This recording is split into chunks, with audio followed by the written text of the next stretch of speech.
శ్రీమాత్రే నమః. ప్రేక్షకులకి ఆ లలితాంబిక అమ్మవారి యొక్క అనుగ్రహం పరిపూర్ణంగా కలగాలని మనస్ఫూర్తిగా కోరుకుంటూ మనం ఈరోజు చెప్పుకోబోయే టాపిక్ ఏమిటంటే 2025వ సంవత్సరంలో 12 లగ్నాల వారికి, లగ్నాలు తెలియని వారి రాసుల వారికి ఎలా ఉండబోతుంది. అయితే ఇక్కడ మీకు సందేహం కలగవచ్చు, ఏమంటే మన తెలుగు సంవత్సరం కదా 2025 ఎందుకు చెప్తున్నారని. నాకు చాలామంది మెసేజ్లు చేసి ఏమంటే 2025 ఎలా ఉంటుందంటే ఉగాది దాకా ఆగండి, ఉగాది మనకి లెక్క అంటే అలా కాదు సార్, మేము ఇయర్ ప్లానింగ్ చేసుకుంటాం కదా విదేశాల్లో ఉండేవాళ్ళం. అది 2025 ప్లానింగ్ అంటే జనవరి నుంచి డిసెంబర్ ప్లానింగ్ చేసుకుంటాము. ఆ ప్లానింగ్ పరంగా మేము ఎక్కడ ఇన్వెస్ట్మెంట్స్ ఎలా చేయాలి, ఎలాంటి జాగ్రత్తలు తీసుకోవాలనేది మాకు ఇయర్ టు ఇయర్ తీసుకుంటాము. బట్ మీరు ఇదొక్కటి మాకు కొంచెం చెప్పండి అని చెప్పి అడుగుతూ ఉంటే ఒక్కొక్కరికి చెప్పడం కుదరదు, అది వీడియోలు చేస్తానులేండి అని చెప్పి అనడం జరిగింది.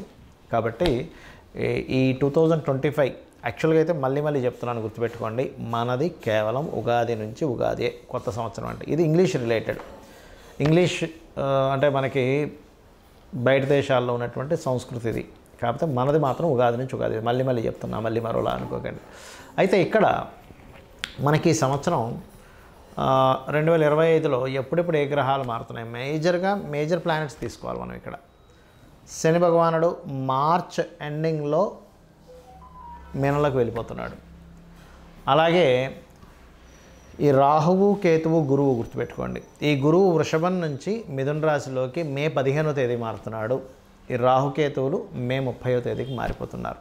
సో ఈ మేజర్గా ఈ 4 ప్లానెట్లే ఎప్పుడు కూడా సంవత్సర ఫలితాలను సూచిస్తుంటాయి. అది మనం ఉగాదికి చెప్పుకున్నా, లేకపోతే ఈ కొత్త సంవత్సరానికి చెప్పుకున్నా. కాబట్టి ఉగాది కంటే ముందే మనకి శని మారుతున్నాడు నాకు తెలిసి, ఆ కాంబినేషన్స్ బట్టి చూసుకుంటే. కాబట్టి మీరు అందరూ కూడా ఈ సంవత్సరం అసలు ఏ రకమైనటువంటి జాగ్రత్తలు తీసుకోవాలి, ఏ విషయాలు చాలా బాగుంటుంది, మరియు అమ్మవారి యొక్క అనుగ్రహాన్ని పొందాలంటే అమ్మవారిని ఏ లగ్నం లేదా ఏ రాశి వారు ఏ మంత్రంతో, అదేవిధంగా ఏ గ్రహానికి ఎటువంటి దానం ఇవ్వాలనేటువంటి విషయాలు మనం ఒక్కొక్క లగ్నరీత్యా మనం తెలుసుకుందాం. కర్కాటక లగ్నము, కర్కాటక రాశి. కర్కాటకం వారి కనుక చూసుకున్నట్లయితే ఇక్కడ మీ యొక్క రాశి నుంచి అంటే లేదా మీ లగ్నం నుంచి అష్టమ స్థానంలో రాహు యొక్క సంచారం జరుగుతుంది. ఎప్పటి నుంచి? మే 30వ తేదీ నుంచి అష్టమంలోకి వస్తున్నాడు రాహు. 2వ స్థానంలో కేతువు. వ్యయస్థానంలోకి గురువు మనకి మే అంటే నెక్స్ట్ ఇయర్ మే మాసంలో 15వ తేదీ నుంచి మారుతున్నాడు. శని భగవానుడు అష్టమ శని పోయి భాగ్యంలోకి వెళ్తాడు. ఎప్పుడు? 30వ తేదీ మార్చి నుంచి. అయితే ఇక్కడ ప్రధానంగా కర్కాటకం వారికి గురువు 12లో ఉన్నంత మాత్రం చేత ఇబ్బంది ఏమి కాదు. అందరూ అనుకుంటారు గురువు 12లో ఉంటే ఇబ్బంది అని. కొన్నిటికి మాత్రమే ఇబ్బంది, కొన్ని మంచి కూడా చేస్తాడు. ఏమిటో చెప్తాను మీకు. అది ఒకటేంటంటే మంచి ఏమిటి అంటే విదేశాలకు వెళ్ళి చదువుకోవడానికి, విదేశాల్లో స్థిరపడడానికి భాగ్యాధిపతి వచ్చి మీకు వ్యయంలో ఉండడం మంచిదే. విదేశాల్లో స్థిరపడడానికి అన్నిటికీ కాదు, బాగా అర్థం చేసుకోండి.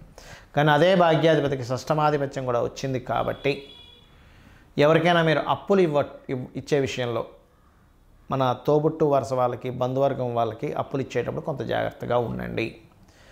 అదేవిధంగా 2వ స్థానంలో మీరు కనుక గమనించినట్లయితే 2లో కేతు వచ్చి ఉంటున్నాడు మే 30వ తేదీ నుంచి 2025వ సంవత్సరంలో. కాబట్టి అక్కడ మే 30, 2025వ సంవత్సరం నుంచి ఒక సంవత్సరంన్నర పాటు కేతు ఎప్పుడైతే మీకు 2వ స్థానంలో ధనస్థానంలో కుటుంబ స్థానంలో ఉంటాడో ఆ సంవత్సరంన్నర పాటు కుటుంబ సభ్యుల్లో తండ్రి గారితో తెలియని ఒక చిన్న ఎడబాటు, ఎవరికైనా ధనం ఇవ్వడం, అందులో ముఖ్యంగా గవర్నమెంట్ వ్యక్తులకు మీరు ఏదైనా ధనం కనుక ఇచ్చినట్లయితే దాని ద్వారా ఇబ్బంది రావడం అనేటువంటి చాలా స్పష్టంగా గోచరిస్తుంది. అష్టమ రాహు సంచరిస్తుంటాడు కాబట్టి 2025 మనకి మే 30 నుంచి మీరు ఎట్టి పరిస్థితుల్లో కూడా మీరు ఏదైతే రాహు అష్టమంలో ఉంటాడో వాహనాల మీద వెళ్ళేటప్పుడు కాస్త అప్రమత్తంగా ఉండండి. ఒక్కోసారి కొంతమంది చూడండి నిద్ర వస్తుంది వెళ్తూ డ్రైవింగ్ చేస్తూ, అలా వచ్చినప్పుడు కొంచెం పక్కకు పెట్టండి. ఎందుకంటే ఒక మాయలాగా ఒక కన్ను రెప్ప ఇలా కంటి రెప్పబడే లోపల మనకేవో జరుగుతూ ఉంటాయి. కాబట్టి ఈ యొక్క విషయాల్లో కాస్త జాగ్రత్తగా ఉండండి. ఇక మీరు చేయవలసినటువంటి దేవత ఆరాధన ఏమిటి?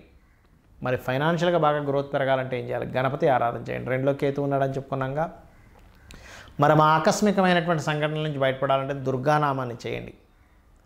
అలా కనుక మీరు చేశారు, మీరు రెగ్యులర్గా లైఫ్ లాంగ్ ఆరాధించాల్సినటువంటి దేవతా స్వరూపం సుబ్రహ్మణ్యేశ్వర స్వామి యొక్క ఆరాధన చేయండి. ఖచ్చితంగా బాగుంటుంది. చాలామందికి కొన్ని అపోహలు ఉన్నాయి. ఏమిటంటే మూలా నక్షత్రంలో పుడితే మంచిది కాదని, ఆశ్లేష నక్షత్రంలో పుడితే అత్తగారికి గండమని. ఫస్ట్ ఇవి ఎక్కడా శాస్త్రాల్లో లేవు, గుర్తుపెట్టుకోండి.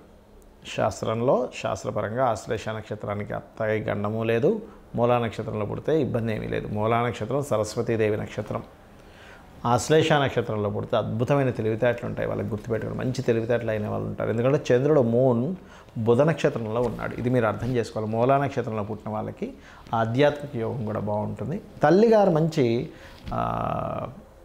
అంటే ఆధ్యాత్మికంగా ఉండే యోగాలు ఉంటాయి. బట్ ఎక్కడో కొన్ని జాతకాల్లో, ఒక 1000 జాతకాల్లో ఒకటి ఫోర్త్ లార్డ్ పాడైతే చెప్పలేం. కానీ అదర్వైజ్ ఇవి నక్షత్రాన్ని బేస్ చేసుకొని అస్సలు వీళ్ళకి వివాహం బాగోదని ఇట్లాంటి మూఢనమ్మకాల నుంచి బయటకు వచ్చేసేయండి ఫస్ట్.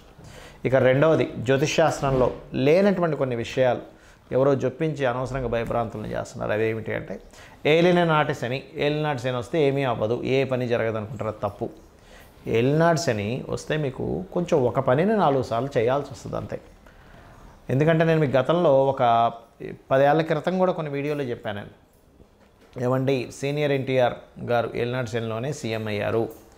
పిఎం మోడీ గారు ఏలినాటి శనిలోనే ఆయన 10 సంవత్సరాలు వెళ్ళాడు. ఇంకొక నడుస్తూనే ఉంది, ఇంకొక 11వ సంవత్సరం కూడా నడుస్తుంది. జగన్ గారు కూడా ఏలినాటి శనిలో అష్టమ శనిలోనే ఆయన సీఎం అయ్యాడు, మిథున రాశి అయింది. చంద్రబాబు నాయుడు కూడా సీఎం అయిందంటే అంటే అర్థం ఏంటి ఇక్కడ?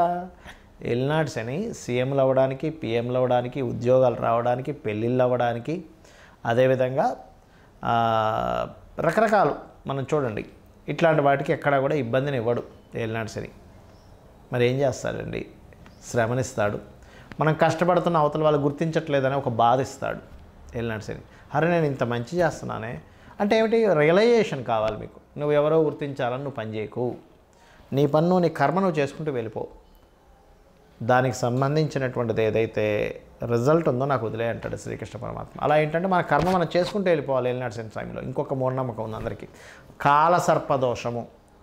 అరే అక్కడ అసలు గ్రహాలన్నీ రాహుకేతులకు ఒక వైపు వస్తే కాలసర్పదోషం అని చెప్పారు శాస్త్రంలో. రెండవది, కాలసర్పదోషం కాలానికి అప్లై చేయాలి, జన్మజాతకానికి కాదు అని చెప్పారు శాస్త్రంలో. అసలు గ్రహాలన్నీ ఒకవైపు ఉండవు, 1-2 గ్రహాలు బయట కూడా ఉంటాయి, దాన్ని కాలసర్పదోషం అంటారు.